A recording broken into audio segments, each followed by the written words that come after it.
welcome to the latest Moviescramble podcast. In this episode, we are going to be discussing Marvel's return to the big screen and one of the most anticipated films of the summer, the Fantastic Four: First Steps. But in order to do so, I need to... Wait a minute. I herald his beginning. I herald your end. I herald John MacArthur. John, how are you? Yeah, my appetites for planets is voracious. It cannot be sated in any way. Yes, I am good. Yes, I'm very good. I've just come back from a short break to sunnier climes, although obviously quite sunny here. Been totally refreshed, and I caught Fantastic Four just before I left. So yeah, I've been ruminating on it for a week or so now, and yeah, looking forward to talking about it. How are you doing? Good. I am yet to jet off to sunnier climes. I'm jealous that you've snuck off again, but on the holiday countdown myself. So, and yes, so obviously Fantastic Four saw it in IMAX at a very crowded screen, actually, which is always pleasing. I always feel like I have to sort of like not monitor how many people are in the cinema, but you know that way there's the whole cinema's dying discourse. So when big films like this come out, you like to make sure that you're in a screen that's full and engaged and all the rest of it. So yeah, brilliant. So, famous around the world, please welcome the Fantastic Four. Mr. Fantastic, Invisible Woman, Human Torch. I love you, Johnny! And the Thing. Hey, what time is it? Say the thing. That's not really something I say. It's clobbering time! That's just in the cartoon.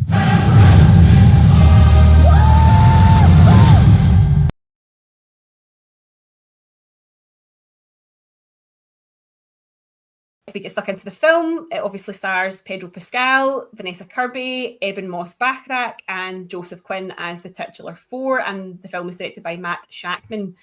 Forced to balance their roles as heroes with the strength of their family bond, the Fantastic Four must defend Earth from a ravenous space god called Galactus, played by Ralph Ineson, and his enigmatic herald Silver Surfer, played by Julia Garner. So we've obviously spoken a lot about big summer blockbusters in our most recent podcasts. What were your expectations going into this film? Quite high, actually. I had enjoyed the whole build-up to it, which has been going on for maybe about 6 years in total. It was announced just before lockdown, and then obviously there was a change of director. There was all sorts of things happening. You know, obviously I had to write the damn thing as well, and in between times you had a wee Fantastic Four mini sort of cameo in the Doctor Strange film with John Krasinski, so it just kind of built up everything that was actually going on with the film. So yeah, when I actually saw the first trailer for it, I thought, oh, this could be really good. It looks excellent, but again, you can never really tell with trailers because the whole point of them is it likes to tease you, it's to just get you interested, which in this case it actually did. I thought the look of the sort of initial images and the stuff we were kind of presented with looked really good, and I thought, yes, this could be quite something. So anticipation was fairly high, even though Marvel have not been delivering over the last wee while. But yes, I was definitely looking forward to this one. Yeah, I mean, I'm old enough to remember going to the cinema to see the Fantastic Four that had Michael Chiklis, Jessica Alba, Chris Evans and Ewan Griffith, the Welsh actor. So I do remember going to see that, and I actually really liked that film. I know that there's not been a lot of good interpretations of this particular franchise since. I know that obviously the Michael B. Jordan film didn't perform very well at the box office. And obviously there was a lot of, I think, casting rumours about this particular one as well before it was all sort of solidified. And so I was kind of like, oh, is this going to be good? Is this not? And then I saw the first trailer for this and I thought, oh no, this feels like I'm actually going to really enjoy this. And so, yeah, like you, my expectations were really, really high going in. And I think partly that was because of the cast. It is a really brilliant Fantastic Four. And so, and they obviously have like really good chemistry. You can see that in their interviews together. It feels really authentic. How did their performances, obviously as the various characters, sort of elevate this film for you, or did it? Well, like you say, when you have a cast like that, when you have the caliber of those actors actually involved, then chances are you're going to have a good film. Now, having said that, obviously the previous film had Miles Teller in it as well, and Michael B. Jordan. So it was, it was a good cast, and the problems that film had were to do with the script and the rewrites and lots of reshoots and things like that didn't actually elevate it in any way. But no, I thought it was really good because, like, when it comes down to it, they're supposed to be a family. So there's supposed to be a family dynamic there, and you can see that with these characters, and you can see that with the way the actors have actually approached it as well, that they're treating it as a family. And all the sort of like the post-film publicity, all the interviews and all that you're seeing online, they're all coming across really, really well, and they're coming across as if they actually like each other. You can see no tensions whatsoever, and they're all taking the mickey out of each other and all that. And just they seem to be having a good time, which informs the film as well, because if that's what they're like just as normal people, then that's obviously it's come across that way in the film as well. And I think it really definitely does work as far as I'm concerned. Yeah, no, I think their chemistry is great, and I thought that Vanessa Kirby was excellent in this. I'll admit, I'm not really the biggest fan of her work. I felt like she was quite awful actually in the Mission Impossible films that she was in. I felt she was really like over the top, but I thought she was brilliant in this, and actually her whole storyline about that her maternal instinct versus her superhero instinct was really interesting actually. So I thought they were great together, and as you say, there's like a nice levity about it, because even in the film the characters are kind of taking the piss out of each other, and there's that sort of joyfulness, and they all obviously live together, but there's no there's kind of natural tensions which happens within a family who are all living and working together. But I thought they were absolutely brilliant. And in a way, you kind of breathe a sigh of relief, because these are 4 actors who, in their own right, are obviously, I mean, in particular, Pedro Pascal, are like extremely charismatic and well-liked and have sort of good careers behind them. Eben Moss-Bachrach, I think, is brilliant in The Bear. So I was really, I just thought he was great in this film as well. And I've never felt so endeared towards a lump of rock as I have with his interpretation of the character. But I just thought, you are kind of nervous going into these things, because as you say, like the Michael B. Jordan one had a great cast, and actually that was a bit of a mess. So good casting doesn't necessarily equal a good film or good performances, but I do think they sort of bring out the best in each other, and there is that credible sense of family there. We also have obviously Julia Garner's interpretation of the Silver Surfer. How do you think, because again, this was quite controversial because they'd cast a woman. How do you think she sort of compares to previous iterations of this? She's obviously become a trending sound on TikTok, which is that I herald his beginning sort of thing, which is why I did that at the start of the show.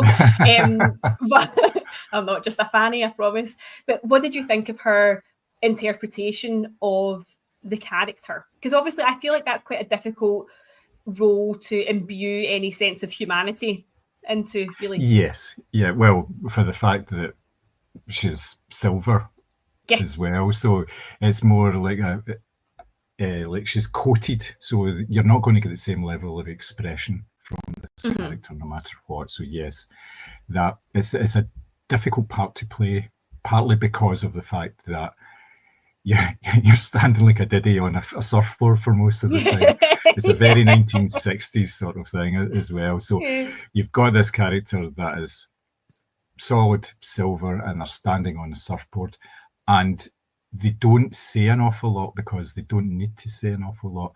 With the actual Silver Surfer comics, a lot of what's going on is internalized, and they can do that through sort of thought bubbles and things like that. And some of the comics are quite dense. The Silver Surfer talks to himself about a lot of things, and a lot of stuff is going on. Obviously, he is, like say, the Herald of Galactus, so there's an awful lot of conflict there because of what they had to do in order to save their planet. They had to become this messenger of Galactus and actually go out and find the planets that are suitable for Galactus to actually consume as well. So a lot of it is fairly well internalized, and she's on sort of a hiding to nothing with this, because if she tried to make it more of a performance, it wouldn't have sat right. But by doing what she's doing, just being reasonably faithful to the idea of the Silver Surfer, it works.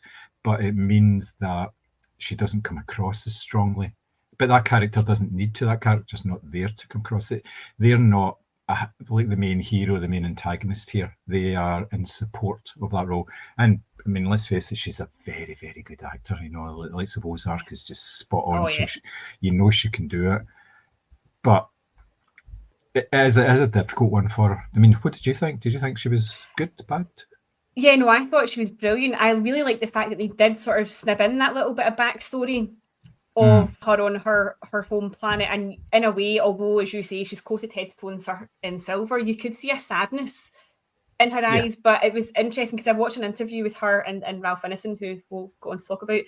And, you know, she basically said that on day one, she was on a surfboard strapped in, but she's basically wearing like a scuba suit that's covered in dots. And she's delivering these lines to nobody because it's all blue screen. And yet I do feel like the performance feels like it is really part of the film. Like, I imagine as an actor, that must be so difficult to perform to no one and to have no reactions to sort of, you know, like play off of or whatever. And obviously, as she said, she's basically in like that wee suit that's going to capture all of her movement. So I thought she did a really good job of capturing that character, and the gender was completely irrelevant. So all the wee keyboard warriors, you know, what was the fuss for? Yeah, there was one small mention of it actually in the film. Was it the sexy alien or something like that? Yeah. There was one, but just that was the only one. And if people actually look back at the history of Silver Surfer, there have been, yes, mainly male iterations. And her case, I think it was like a later comic series where she was rather the love interest of the guy who became the Silver Surfer, and she actually became the Silver Surfer. So there is precedent for actually doing it. You know, previously the character doing it previously, but yeah, I mean, you kind of like what we've seen with Marvel and a lot of stuff is a sort of virtue signaling going on a lot of, oh, we need to make this character certain type of person here, whether it be a person of color or whether it be a female in a male role, switching things up, changing it about. But that's totally valid here. They went for a very good actor and they got a performance out of a very good actor. And like I say, it's massively different to performing against another person when you're just emoting against at the best a tennis ball, you know, at worst nothing at all. So it's a different sort of acting skill, if you like, isn't it? Yeah, absolutely. And I think that, you know, Ralph Ineson obviously has the again a hard task of playing a villain who wouldn't have been necessarily present on set and get up and all that sort of thing. But I thought his performance was incredible. I've been reliably informed that the last iteration of Galactus in a Fantastic Four film, he was a cloud.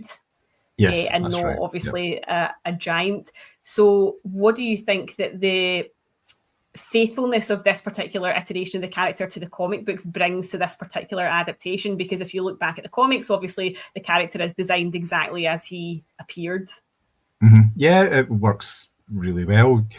You have a person behind Galactus. Was originally a being, not necessarily a human, but it was there was something there. So there is a backstory to be sort of teased out, and this appears to be he's going to be the big bad, at least in the next sort of Avengers film. So we are going to see that. But yes, I did like that whole idea of Galactus not being, you know, missed or anything like that. So there was you need that sort of physical presence because you need to have something to base the antagonist off of. You need it to be rather than something that's disembodied. Now, his voice is fantastic as well. He's got a very sort of deep voice and everything. So the fact that he's able to do that, and I really like the fact that Ralph Ineson is on this sort of career projection at the moment. He's massive now. You know, he's really kind of getting up there. He's doing so many different things because he was like a mainstay in like British TV dramas for years, just doing bit parts and things like that. So it's really good that he's doing all this sort of stuff because obviously he's got a massive range. and he fits in very well in this film as well. And I mean, he must have had the same sort of problem that he wasn't really acting against people for quite a lot of this movie. Obviously, there was stuff stuff in the middle where the Fantastic Four actually got out to meet him. But yes, it's excellent, really, really good. I'm really pleased to see that he's in these sort of films as well and getting recognition for what he's doing. Me too. I did see a meme though, and it was like, yeah, but can Galactus throw a shoe over a pub? Which did really make me laugh. So again, I watched an interview with him, and he said that for some of the scenes they actually did build him like a kind of pseudo suit, and they leaned him against like fake buildings so he could just get a sense of the physicality of the character. I don't know if that was his request or something that they just brought as an idea to him, but interestingly he was saying that the voice, he said, is actually deeper than his own, because he was sort of using his exhale in order to deliver the lines. I mean, how do you... I think that's incredible, because his voice is so deep and so rich, and yet he was determined to make it sound even more sort of somber and all-consuming by bringing it down even further. And he casually was like, yeah, Willem Dafoe had said to me that if you do such and such, and I was like, oh my God, that's right. Your career is literally, you're in Nosferatu and all this sort of thing. And, obviously, I'm like you, I'm really pleased that he's getting his flowers, because I think he is brilliant. And obviously a big part of this film is that it has a really strong, what's been called retro-futuristic aesthetic. Basically, it really made me want to rewatch The Jetsons, is how I felt when I was watching it. How did that influence your experience of watching it? Obviously, we've got like the character of H.E.R.B.I.E, we've got the set design. Did you think the retro vibes impacted the way any of the characters were delivered? Like, how was your overall what was your thoughts on this? Yeah, I really like the whole retro vibe of these type of films. We've seen it in a number of different films where it's sort of almost like a retro future thing. So that we've had sort of technological developments, but not in the way that it's actually happened in terms of like flat screens and all this sort of stuff. So it made it really, really interesting. I think it's something that they've taken from WandaVision. Yeah. Because WandaVision was initially a 1950s set drama, if you like. It was like almost like an old American sitcom. So they've taken that sort of vibe from it without actually taking anything else obvious from it. And the fact that obviously that the retro future, you have flying cars and you have like a civilizations underground, but he still uses blackboards, and the blackboards are really good because they're really long, so he could stretch out his hands and all that. And the whole TV thing and all that as well, obviously it starts off with a quick recap, and it's an old sort of 60s style TV. It's like a Ed Sullivan kind of idea. All that, and I just thought it just fits so well, and it makes it completely fresh for the Fantastic Four, because you're not slotting them into a world that we are very familiar with. You've got to remember, this is the 37th Marvel film in the franchise now, so the fact that the majority of them have been set on something we would regard as Earth 626, isn't it? Which is the main sort of Earth in the Marvel universe, as in the one that we kind of inhabit. So it's something entirely different from that. So they could let their imagination run wild. People were still wearing suits and hats and everything like that. So it was that whole sort of Mad Men sort of look about to the 1960s advertisement executives and all this. So yeah, it was all that, and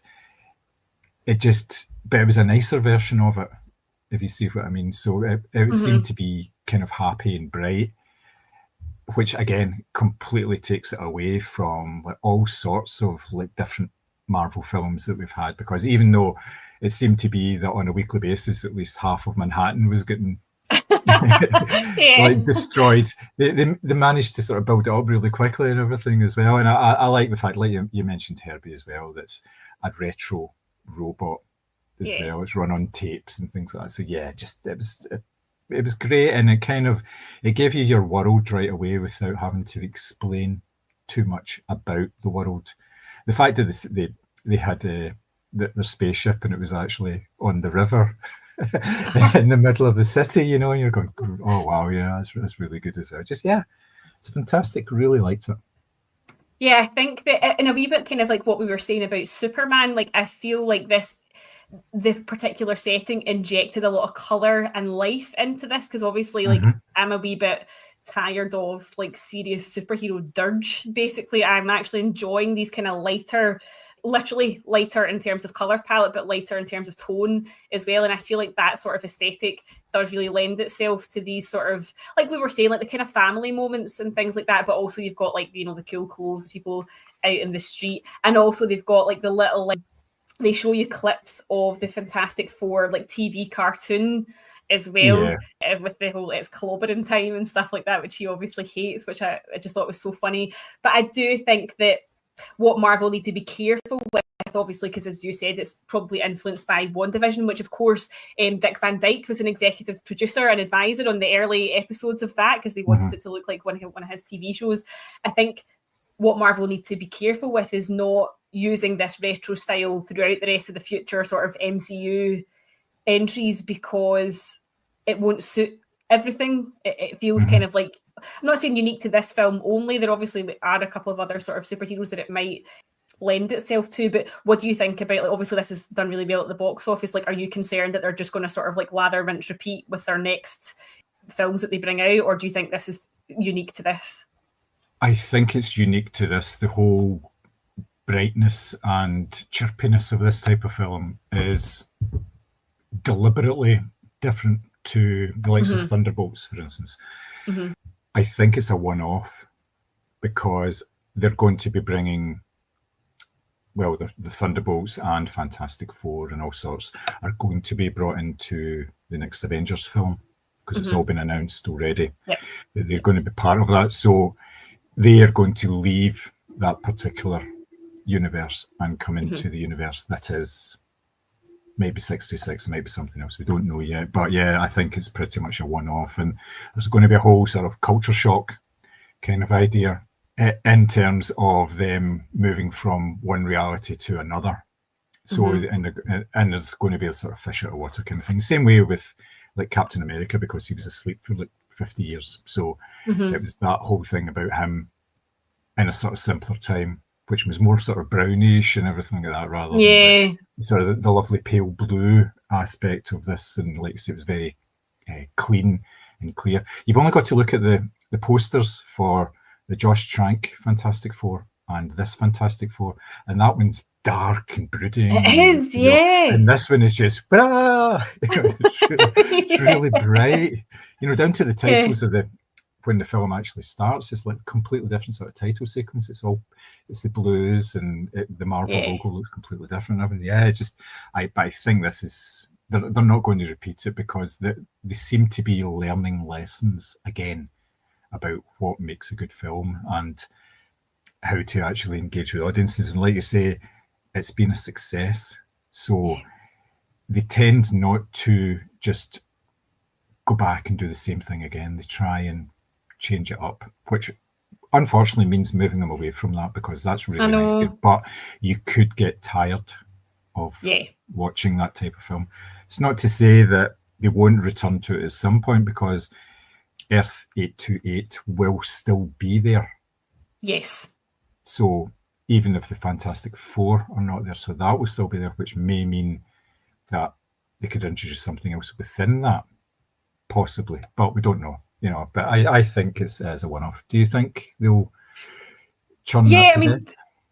Don't get me wrong. Like, obviously, it's an idea that's worked, because WandaVision was a big hit, and this has been as well. But as you said, like, I would hate to see them just repeat it because it has been successful. Like, I do think Marvel are trying different things with different characters, and obviously if all these characters are going to come together in one big film, like you've obviously seen Thunderbolts, like I imagine tonally this is very different, and aesthetically this is very different to that film. So hopefully they are sort of learning that, you know, not everything has to be the same. And a bit like what we said in the Superman pod, not everything has to be dark, not everything has to be serious. Like, you can have these moments of like joy and fun in amongst the sort of peril and danger that comes with, you know, being a superhero as well. Like, you can have all of it. Like, it doesn't have to be one or t'other.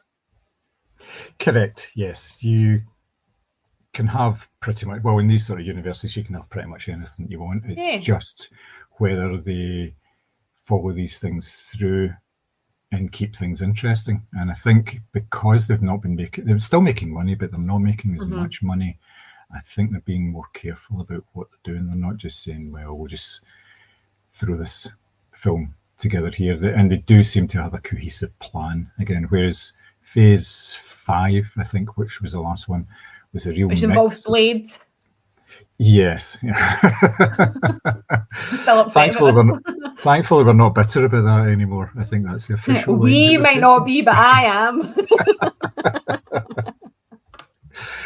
Yes. Well, it's interesting that H.E.R.B.I.E isn't even answering questions about it. Oh, I know. He's basically just said like it's not anything to do with me. So yeah, that's just a sad part of the Marvel. But then a part of that's like part of the Marvel machine. Like they've been, and let's be honest, they have been churning it out at a rate of knots. And part of me hopes like that they are being more careful and that they are learning lessons and that they are listening to audiences and fans who, really love these characters and really care about them and obviously want to see the best type of film. They don't want a churned out movie. They want something that feels like the characters have been cared for. And I do feel like you definitely get that in this film. Mm-hmm. Oh, definitely. Yes, of course you do. It's basically it was giving me everything I wanted from a Fantastic Four film, I think, in those sort of terms. And yes, let's face it, we need something a wee bit different. We don't need the churn anymore. We don't need an origin story. We don't need another. I know, and we didn't have that. And this is what I know. Funnily enough, I noticed about this, and obviously Superman as well. Like, yes, we had a little quick recap at the start of this film when we got to see obviously Paul Walter Hauser, Mole Man. Like, genuinely, this man needs his flowers as well because I absolutely love him and everything that he does. But I like the fact that it wasn't a, here's how they all came together and blah, blah. It was just like, here's the villains that they've been fighting, and it was some nice retro throwbacks to the comic books, and then it was straight into the story, and I really appreciated that, there was no fucking about, basically, as a good way of putting it, Yeah, it was a really nice way of introducing the characters and their backstory in terms of, here's a news report, because we're going to have them on the programme, about... Here's a wee recap about what everybody knows, but it's the kind of thing that a television program would do. It would give you that background. Even if you knew it, they would still do that. And like say, a couple of minutes, went to space, shit happened, got superpowers, come back, now beloved, and it's like, yeah, brilliant.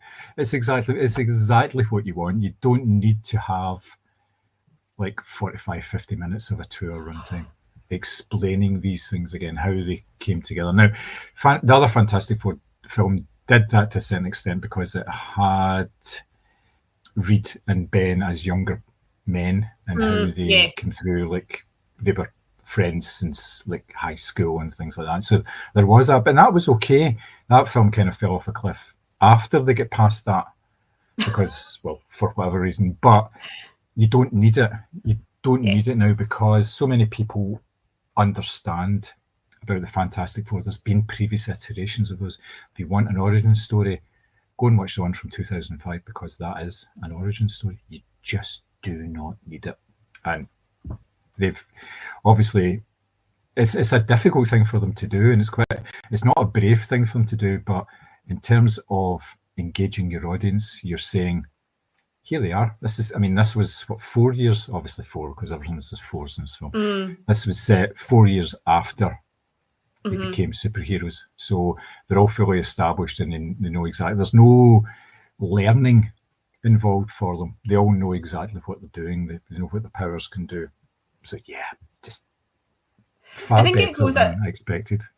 Yeah, I think it goes a long way to sort of like trusting your audience actually, that they'll pick up on what's hinted at in the recap, or whatever it is that kind of gets the film started. Like there is like a trust there, not necessarily that they know the lore inside out, but that they can follow this first 2 minutes and just enjoy the rest of the film without being spoon fed. And I appreciate that a lot more than, as you say, sort of rehashing these stories over and over again. Just trust that people will follow the story, and that's it, really. Oh yeah, definitely. And the whole intro and everything gave you what they are as superheroes, and then it completely undercuts that as soon as they're away from the TV show and they're in the privacy of their own apartment. They're completely different people, which you would imagine is the way with most people, because there's, like, they always talk about the public persona, the person that you see in public and the person you see behind the scenes, the family man, all this kind of thing, you know, that they're not the same. And they kind of nailed it with that. They just, as soon as those lift doors closed when they got in it, and they were just completely different people. And I just thought, that's excellent. It's not focusing on the superhero, it's focusing on the people, which... But that's what I said to you again, like, yeah, that's where I think Marvel's at its strongest. There's not these big, like, you know, city smashing set pieces. I actually think Marvel's at its best when it's the human side of the superheroes, and so I did really appreciate that you got to see their sort of home life, because again, it all built into this sort of like chemistry and credibility they had as a cast. But for me, that's just much more interesting than, you know, another building falling down. Like, that's, yes. Yeah, there's always going to be elements of that, but like I say, it's the small sort of human interaction elements. It's like I said earlier, I was watching Civil War. Now, that's all bashy and crashy and everything, but it's friends fighting each other. And at one point, Tony Stark says, you know, I thought you were my friend. And that's one of the most poignant moments in the actual film. And it works really, really well because of the fact that they've actually developed character in this, and they've done exactly the same here, and they did it really quickly. You cared about these characters right away. So yes, and it was important for them to actually come up against the antagonist quite quickly as well, I thought, just because you can get kind of bogged down in that world of, and like I say, they mentioned some of the other villains, and they just kind of pointed, you know, they were over there, you know, that's like the Red Ghost and the Mole Man and various other ones as well. But they didn't need to mention it. I didn't need to see like lots of action sequences with them. Although the monkeys was quite a good thing as well. I kind of like that, you know. It's all right, yeah, enjoyed that. But yes, it's very well constructed. I think that's what I'm kind of getting at.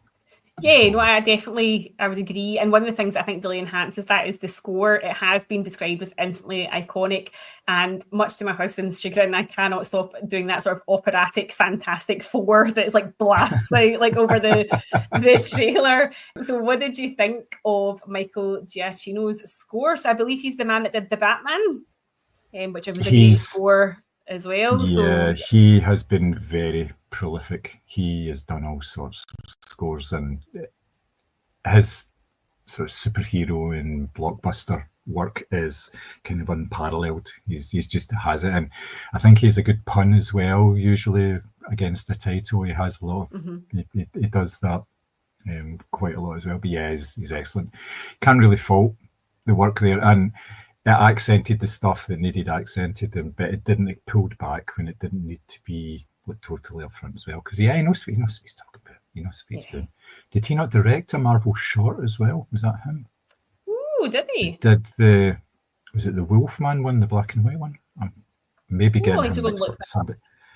I'm maybe getting him mixed up with another composer, but I'm sure that it was one of them. Did something. I cannot remember. That's terrible. But yes, so I take it you enjoyed the score then? Yes, I did really enjoy it, because also I felt like at times it sounded kind of like groovy and quirky, like to fit in with that sort of like retro future style, but at other times it was that sort of like big brassy operatic, you know, and it literally hit the syllable beats of Fantastic Four, which I absolutely love. I'm all for a literal score that actually matches up to the title of the film. I think that's brilliant. But yeah, I thought it really, for me, it just sort of, as you say, it was imposing when it needed to be, it backed off to give the actual like theme and the narrative chance to breathe as well, because obviously we are dealing with things like, you know, there's family, as you said, like the public versus the private, sacrifice, this notion of like some sort of like cosmic responsibility. I also kind of got this idea, I don't know, I don't think it's this way in the comics, but like if you were watching it now, like could Galactus be a metaphor for sort of like global warming and overconsumption and all that sort of notion? So it's dealing with like pretty hefty themes for what's on the surface is like a fluffy comic book movie. Am I reading too much into this, or did you get any of that from it as well? No, because these themes are recurring. Look at everything that's going on with various places around the world. None of this is new. this is stuff that's happened time and time again, whether it's the rise of fascism or whether it's disputes over land or, you know, megalomaniac presidents or whatever you want. It's all been done before and it will all be done again. So the fact that these characters, which were created in the 1960s, especially the bad guys, they reflected things that were going on at the time, which was probably in terms of the Vietnam War. There was the Cold War, there was the whole nuclear threat which was starting to come into existence, the Cuban Missile Crisis, all this, and it's stuff that would be world-ending. So therefore, to have a character like Galactus that could end the world is, you're not wrong at all. You're pretty much there because, like I say, it goes around in circles. It doesn't really change, and these characters can be tweaked in certain ways to make them more relevant. It doesn't take very much for, like to change a character so that it's very now. But the basis of it is universal. It's been there all the time. Did you have your take is? Yes. Yeah, no, I definitely, like, for me, one, we've not learned, because as you said, these things are cyclical, and we still haven't learned, decades on. But I definitely like this notion that, the fact that he consumes the planet, and obviously, we've seen in the news recently things like, Greta Thunberg, Extinction Rebellion, this notion that we're completely over consuming as people and that the Earth will be destroyed. And I quite like the fact that that could be applied to that character, even though that probably wasn't the original intention. As you say, it was more to do with like the nuclear threat, constant war, all that sort of thing. But I liked how they had all this almost sort of like biblical storyline going with Sue having to choose between, like, you can save your child or you can save the planet. That felt very sort of like almost religious in its depiction, the firstborn son, all of that sort of thing. So I really liked it because I felt like it definitely added a lot of depth. And, as I've said, for the sake of repeating myself, I much prefer these sort of personal themes or like plot points or moments between characters over the bashy stuff. So I felt like it definitely got the balance of that right. And of course, with the character of Galactus, you've got this kind of like Galactus, you've got these kind of like existential questions over, the world ending and his desire to basically live selfishly to feed his own appetite, and this notion that he could pass that appetite on.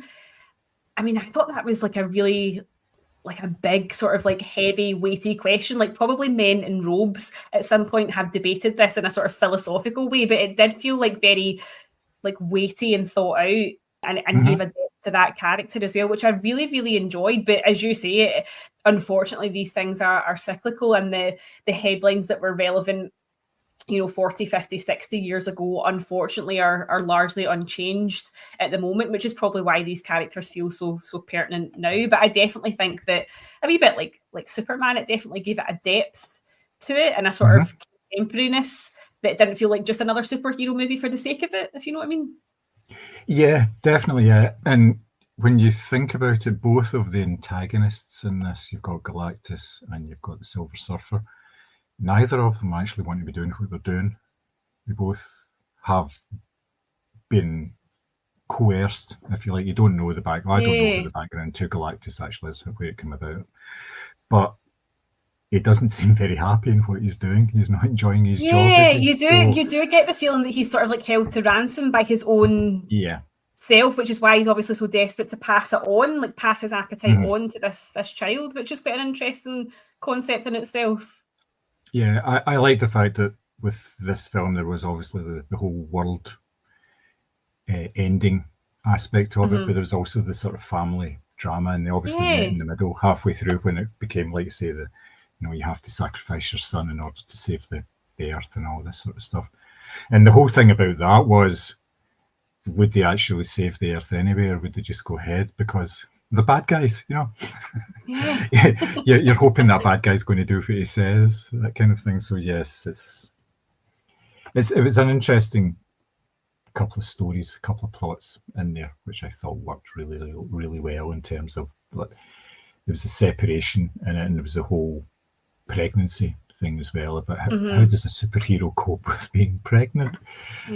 So And even that, like, you got the sense that they obviously, like, it was exhausting her powers as well, obviously, because she was growing another life. So I like, there were so many elements to it that I really, really enjoyed that I thought were, like, quite fresh takes on it. And I actually did really enjoy the final confrontation with Galactus as well, because usually I feel like the third act in a film takes fucking ages, if I'm being honest. Yeah. And it's just like, as I say, another building falling down, whereas I felt like this was quite tight.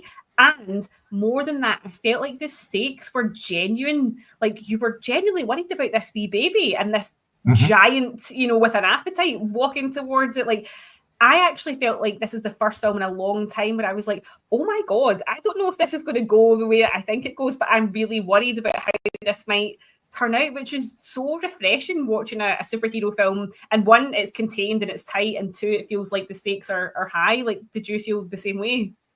Yes, when you see the runtime and it's just 2 hours, you think, okay, there's not going to be a massive big, you know, crashy-bashy bit in it. There was a wee bit of that, obviously, but yes, the whole film was very streamlined, and they were not messing about here. They didn't need the big destruction of the whole of New York again, because we've seen that probably dozens of times now. So the fact that they kept it as contained as they did, and it was over and done with really quickly. And yeah, stakes are very high, obviously. And you don't know, that's the thing, you don't know how it's going to end, because this is a film that's part of an ongoing series of films. Yeah. So therefore, bad things can happen, which will inform the next film, or good things can happen, which again can inform the next thing. So there are stakes there. And I felt that it was ended in a sufficient way that you kind of thought, yep, works really well as a standalone film, but there are loads of things that can still happen after this one. So yeah, very impressive indeed. And you've obviously alluded to the ending. Without spoiling too much, how did the end credit scenes, like, did you see this in a cinema? I did, yes. Yeah. What was the reaction to the end credit scenes? Well, you've got to remember, I was in a screening with press people, so there was a couple of dozen, so it wasn't quite the same. I kind of expected a form of the ending that I did get, and it does kind of set. It's really good, because it was the sort of main the teaser for future films, because there's usually like a wee sort of standalone comedy snippet thing. And there's also one that kind of informs what's going to be happening in the future. And it was very, very quick. It didn't mess about, and it didn't really give you anything at all. But you're kind of going, yep, now I want to see what's going to happen next. Yeah, exactly. That's how I felt. I'm not joking. There was gasps, audible gasps in the screening that I went to see. And I was like, yep, I'm here for the next one. Like, I wasn't necessarily I wasn't sold necessarily on another like Marvel universe to immerse myself in, but having seen that, I was like, nah, I think I'm going to enjoy this next. I should probably go and watch Thunderbolts and, you know, get myself sorted for whatever's going to come next. But yeah, there was audible gasps in the screening that I was in, which is always good fun, because, you know, as we talked about, you know, the whole, are people still going to the cinema? Are they just waiting for it to come out and streaming? Like, it is always like a really fun experience when it feels like shared and communal and people are excited. And so I definitely felt that in this particular screening that I went to, which is always nice. Yeah, it's good when they have these teasers and you know it's actually going to lead to something, and this definitely will. So yes, very impressed. So is there anything else that you'd like to mention about Fantastic Four before we move on to our top three? It should have been a top four, shouldn't it? It should be. Oh, we missed the trick. We definitely missed the trick there. Reed Richards, the character of Reed Richards, the fact that he may be the smartest man in the world, but he had all sorts of anxieties and problems, and you know, he knew exactly what he was able to do, but he couldn't put his mind to building a cot, that kind of thing. Yeah. I felt that Pedro Pascal's portrayal of him was superb, because it's not the kind of character that you normally see, the sort of the lead character. They usually, yes, sometimes they have a few wee doubts and they have a crisis moment, but they overcome that.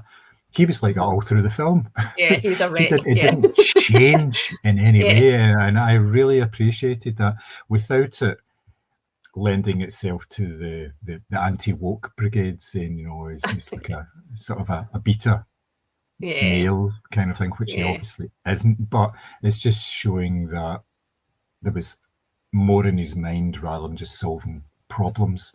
There was the whole thing about, Jesus, I'm going to be a dad here, so it's, it's scary and everything. It was obviously very scary for Sue Storm as well, but it's kind of, it is scary in a different way for men, because even though you're there, you've got absolutely no input as to what's going on, within, obviously, with the child developing in the womb and everything. So it is, you are very outside of that, and that just kind of leads to all sorts of, anxieties. What am I actually useful for more than anything else, So, you do feel a bit superfluous.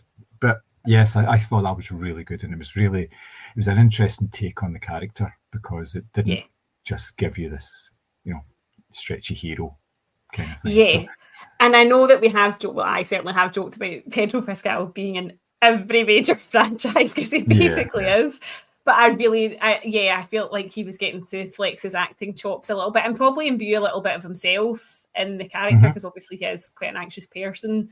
Obviously the right-wing backlash against that has manifested during this press tour as well. People saying, he's touching his colleagues without their consent and all this sort of thing. So it was an interesting sort of characterization, but also the backlash against it has been pretty odd, I guess, to watch as well. Yeah. What did you think about the fact that he wasn't like totally jacked? He wasn't like built like a brick shithouse? Oh, honestly, remember when, again, to go back to Superman pod, when I said, he's got lovely farm boy build. Now, obviously, he is quite more significantly built up, but I am genuinely loving this era where superheroes and supervillains are not like these veiny fuckers that you would be terrified of at a gym. I am very, very glad that we are moving towards a more sort of human looking superhero universe. Because if you look at the original, your Adam West Batman, for example, I mean, he was running about in a pair of nylons. He wasn't jacked. I know, yeah. He was, and I think that actually, if we're going to talk about positive role models, then if you look at the portrayal of Reed Richards and also the portrayal of Clark Kent and stuff like that, I'd much rather have that, which is more realistic, because it is impacting boys and young men to see actors looking like that. So I'm much more on board with not sure, put on 20 or 30 pounds if you feel like it's going to just make your shoulders look a bit rounder, but this nonsense that we had in particular with Henry Cavill, where he was not drinking water for 3 days because it would make his veins look more poppy on screen, is dangerous, and it's just not worth it. Oh, definitely, yes. I think it's a good thing, because it fits in with the character as well, because he said stretchy. He's a scientist. It doesn't need to be. It doesn't need to be because there was stuff I'd read, it was in Men's Health magazine, the cover star of it was Sacha Baron Cohen. I saw that. He's taken loads of Ozempic and now he's ripped. Yeah, because he was in Ironheart, which I haven't seen his part in Ironheart. Yes, I think it was Ironheart. Yes, I think so. Anyway, is that what he's done it for? I thought it was because he'd got divorced. Yes. Well, I think that was probably something to do with it as well. But apparently, he was pretty fit to begin with, and this was just sort of more intense. But I don't think I think he said that he doesn't take his top off in the film at all. Which. So why get jacked? Just buy one of those superhero costumes that's got the padding. Yeah. Oh yeah. You look like you've got pecs and a six pack. What a strange world we live in. But no, you're right. I think that this whole notion that the past couple of films that we've seen where they haven't been, as I say, that scary veiny way, can only be a positive thing. I would love to see more representation like that. There has been a significant increase in eating disorders, for example, in young men, because of they've seen this in films and on Instagram and stuff like that. So I'm all for a much more naturalistic look. And as I said, like, he's a scientist anyway. Like, the gym would not be his first port of call, being a superhero or not. Like, how he's happy when he's at his blackboard. Oh, definitely, yes. Yeah. So, yes, it's another positive from the film. Yeah. But apart from that, nothing.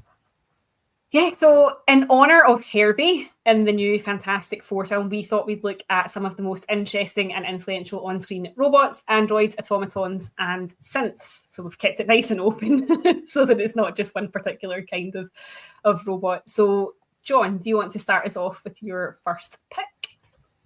Sure. My first pick is Marvin, the paranoid android from the 2005 film The Hitchhiker's Guide to the Galaxy. It was portrayed by two people. It was Warwick Davis, who was actually in the costume, and it was voiced by Alan Rickman. Now, I chose this because it's not your typical either bad or good robot, because Marvin is depressed. He's like, oh, woe is me. You know, the brain the size of a planet, and I'm asked to open doors and things like that. So I thought that was brilliant. It says his brain capacity is 50,000 times more than humans, or 30 billion times more than a mattress.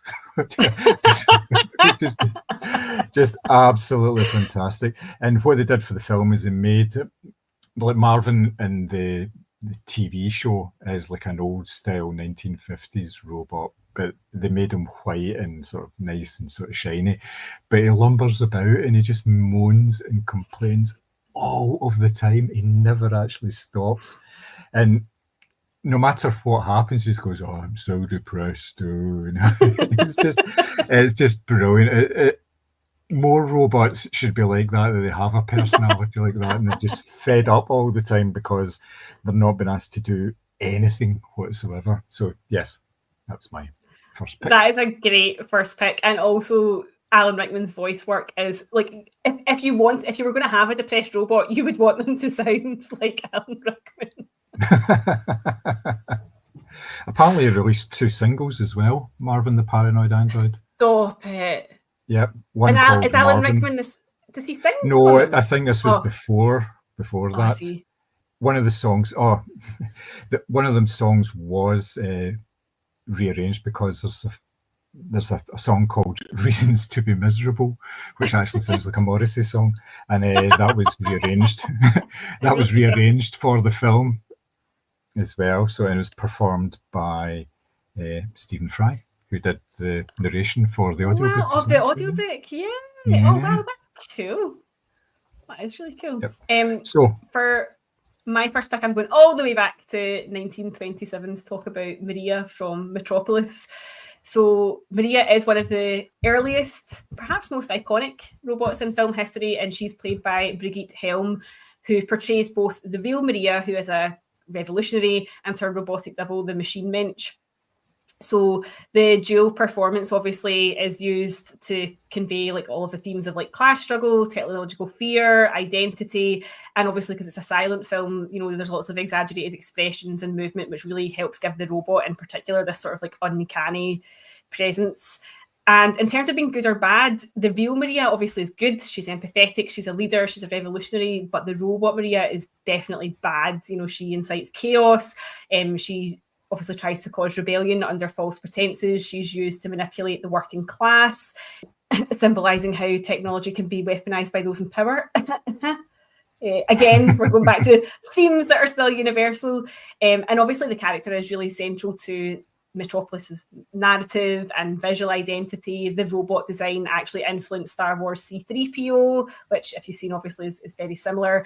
And her transformation and role in the Uprising are pivotal to the film in general. So I thought that, given this is probably one of the first robots maybe ever portrayed on screen, it would be quite a good one to look at, and obviously quite an iconic image of cinema in general. Yeah, I watched Metropolis recently at the Panopticon in Glasgow. How bougie of you! Well, it's a bit run down, the place. It's not brilliant, but they did it with live sound and stuff, and the sequences with the robot, and it stands up so well because obviously it's a futuristic film, but it still looks brilliant. And so innovative, like you say, because they've used it again, like for C3PO, and you can see sort of through lines with other more sleek and glamorous robots throughout cinema history. So yeah, it's had a real impact. It's one of these ones. It was one of the first, and it's probably one of the best. So yeah, brilliant. Yes, thank you. Nice. So your next pick?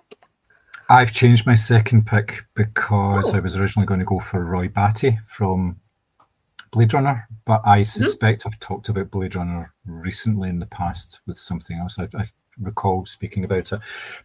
And the synths in Blade Runner are mostly organic materials and stuff, so there's not much robot about them. So I've changed it, so I'm going for the T-800 from the Terminator series, as played by Arnold Schwarzenegger in the first film. The first and, in my opinion, the best film. So these are basically exoskeletons with flesh over the top of them, and they are robot killing machines more than anything else, which were not designed to get sent into the past. They were designed basically to infiltrate the human population that exists in the future, which we've actually gone beyond in reality from the future, because I think so it's all very confusing, basically. So to have a robot that comes into the past, and the fact that it's really awkward because it doesn't need to deal with social cues or anything like that, when it was basically just murdering the remaining humans that were left on Earth.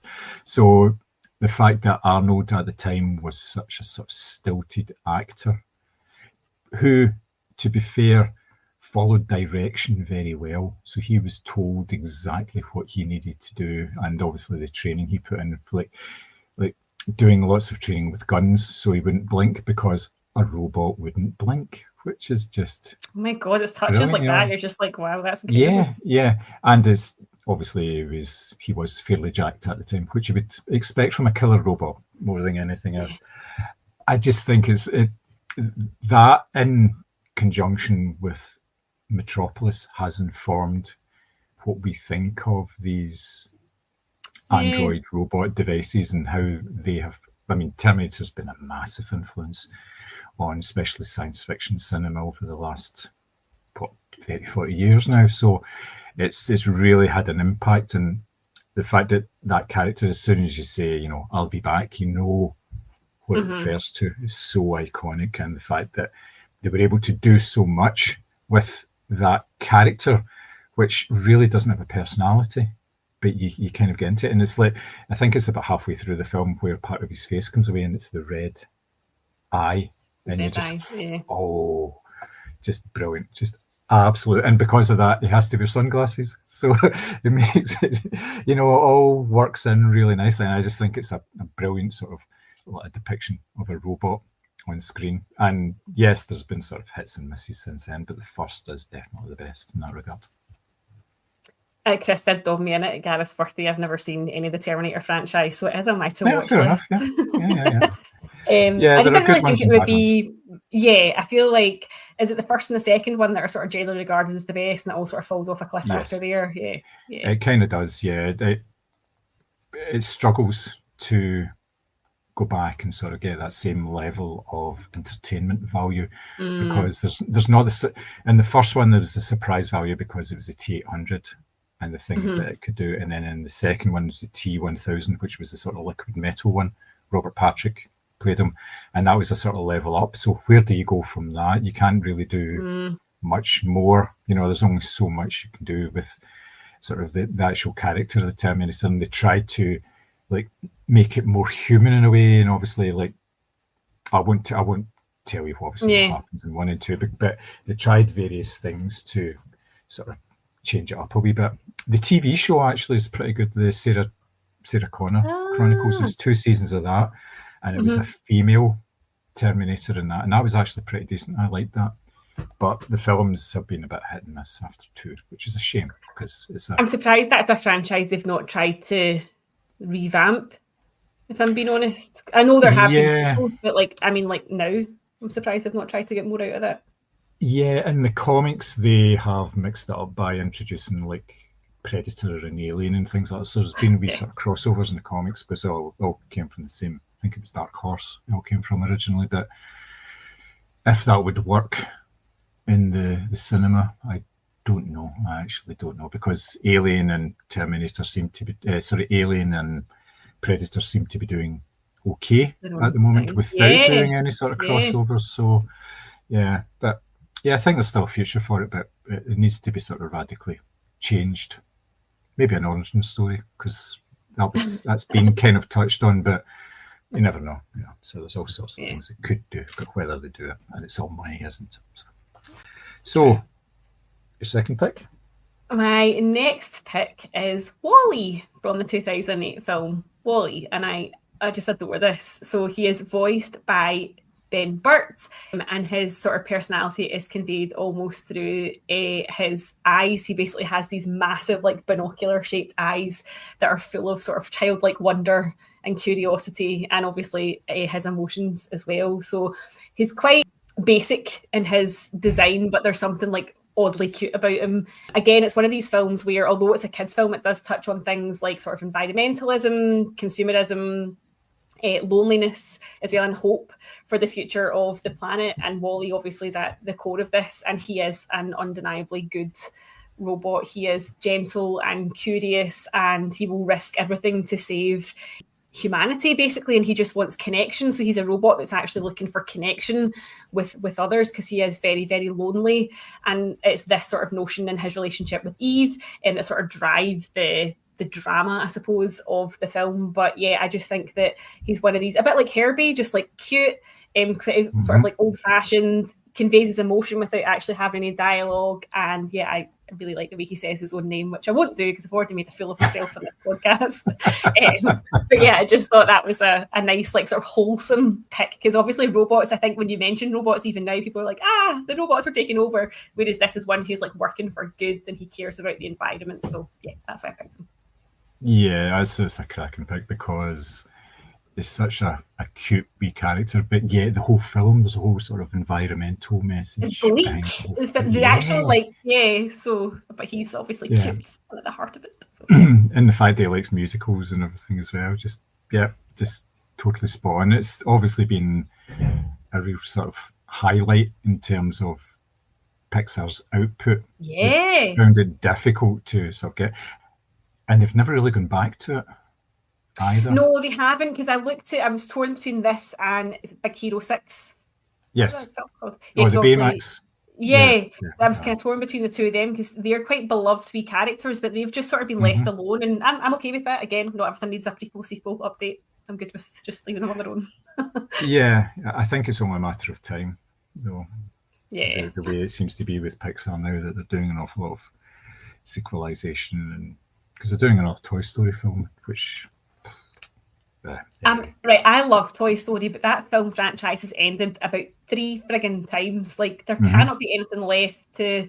Oh, I'm not getting on my soapbox about this, because it'll be a whole podcast in itself. So, John, your next pick. Yeah. My final pick is a murderous robot. It is the gunslinger from the 1973 film Westworld.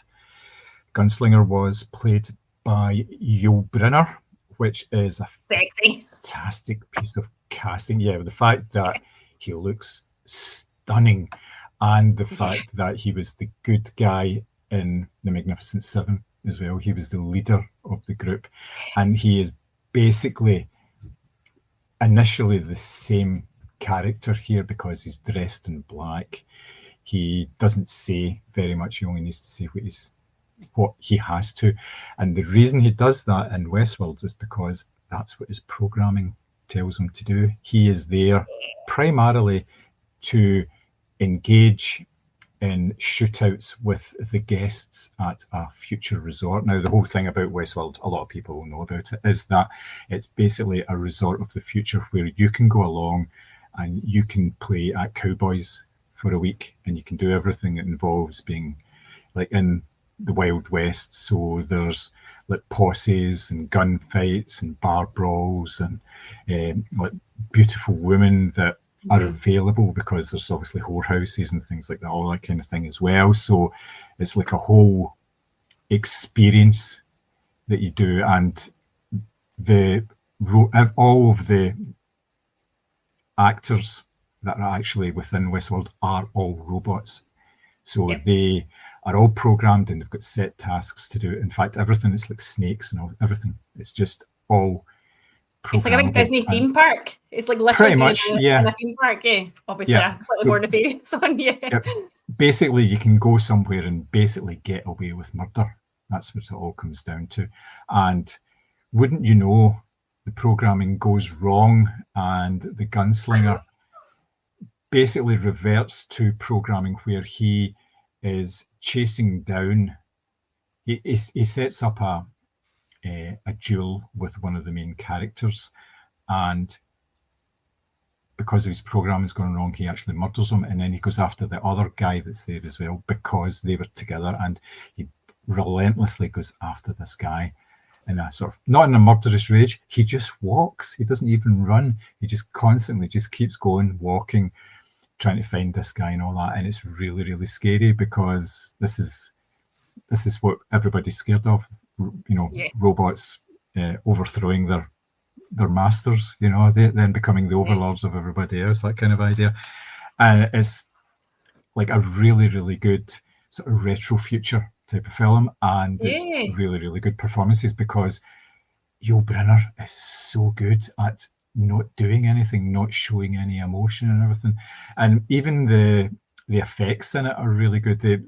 Obviously, it's 1973 and it's difficult to take off a face of a robot and actually see the stuff underneath, but they managed to do it. They just have a wee sort of nice wee cutaway, and then the camera goes behind somebody's back and you see it and you think, oh, it's really good. And it's all clockwork and stuff inside it as well, which is it's nice as well. I just really love it. I just think it's an absolutely brilliant film. Such a good pick and such a good film. My papa was absolutely obsessed with Yul Brynner. It was Magnificent Seven, Westworld, and The King and I. Just like on repeat. But that film was so good. And by all accounts, the TV series is actually quite good as well. I know that get cancelled after 3 seasons, but that is just, it's such, his character in the film is, to me, that's one of those like iconic cinema images of him all in black. And that's a great pick. Nice one. And your final pick?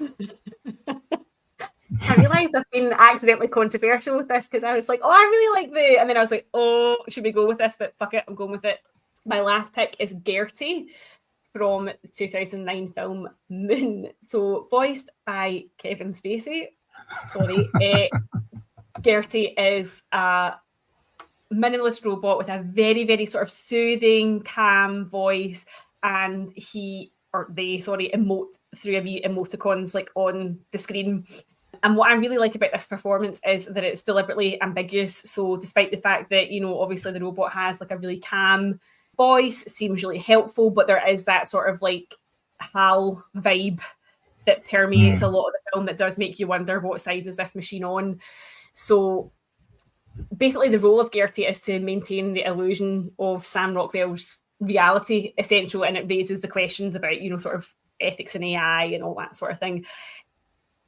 And like they turn out to be good, which I think is one of the biggest shocks of the film, because you're totally suspicious of Gertie like the entire way through, but ultimately they do help Sam Rockwell's character sort of like discover the truth, and therefore they've proven themselves as loyal to the human and not the corporate overlords, if you want to call it that. So I think that this is a great example of the sort of antagonist turned ally, because often it's the other way around. You've got the robot that starts off as good and becomes like a sort of nightmare, whereas in this case you're obviously kept in the dark and you are very suspicious, but actually they turn out to be on the right side. So a completely like understated design, like as I say, it's just a wee emoticon on screen. The voice is very flat and very sort of like there's no drama to it, but actually sort of drives the whole sort of the narrative and this notion of like trust and sort of like corporate ethics the whole way through. So I realized that I said I was going to stay away from this sort of thing after our 7 Unusual Suspects pod, and it only occurred to me after I was like, oh, Moon's a great film and there's a robot in that.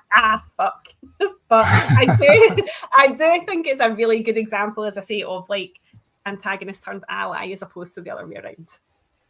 No, very good pick. And obviously now that we've mentioned Kevin a couple of times in pods. Maybe he'll come on and sing for us at some point as well. So we can't pay anything.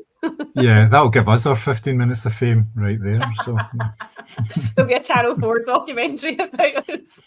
Yeah, it's a very good pick. Yes, I have not seen Moon in a long time. I need to go back and rewatch it because it's a fantastic film. You've made me want to rewatch Westworld, actually. Yeah, well. it's really good, and the character Gertie in it is, well, there are very few characters in it, so it has to really stand up because it's only really Gertie, and I can't remember his character's name. I think he's called Sam, isn't it?